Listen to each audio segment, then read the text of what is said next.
today is Isaiah 1:17, and our author is Randy Horrick. Learn to do right, seek justice, defend the oppressed, take up the cause of the fatherless, plead the case of the widow. The memorable old FedEx ad opens on a corporate mailroom where a woman is labeling packages. In walks a young man in a suit, thinking he's there to help. The woman relates the simple instructions for preparing a FedEx shipment.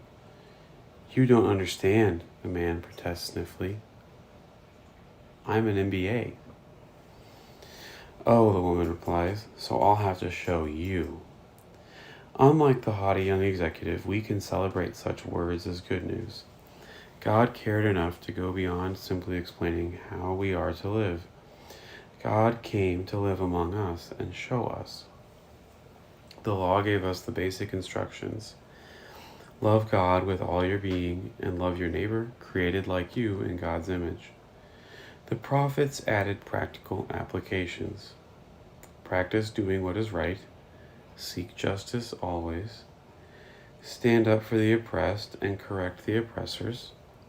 Protect those who have no strong protectors. Be a champion for those who have no advocate. Help the helpless. Reach out to the outcast.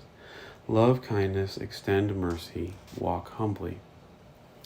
The instructions were misunderstood or ignored, so in the divine person of Jesus, God came to show us. Jesus' acts continuously demonstrate how to live in God's kingdom. He showed what mercy and compassion look like. He took up the cause of the widow, whose only son and means of support had died, restoring the young man to life.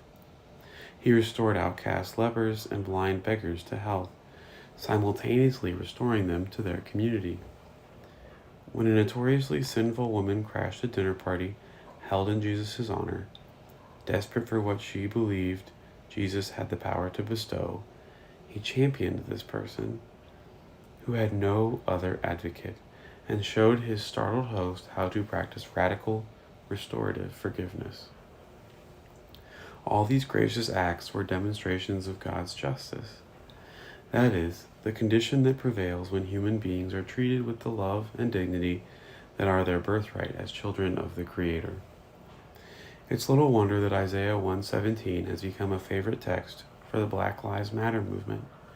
In declaring that he came to bring good news to the poor and release to those who are bound, Jesus sent an electrifying message. In God's kingdom, now here, the poor at last are honored members of the beloved community. Poor lives matter. Outcast lives matter. Oppressed lives matter. Imprisoned lives matter. And when we seek God's justice for lives that have not mattered enough to our society, we also claim the power to become the fully realized human beings whom God always meant for us to be. It is why John's Gospel could say that what came into the world through the incarnation was light, and that light was life for all humankind. Jesus didn't just deliver instructions. The teacher came and showed us, lighting the way. I hope you have a great Sunday. You're welcome to join us for worship at 10:30 here on the live stream or in person. And if I don't see you before then, I hope you have a great Christmas week.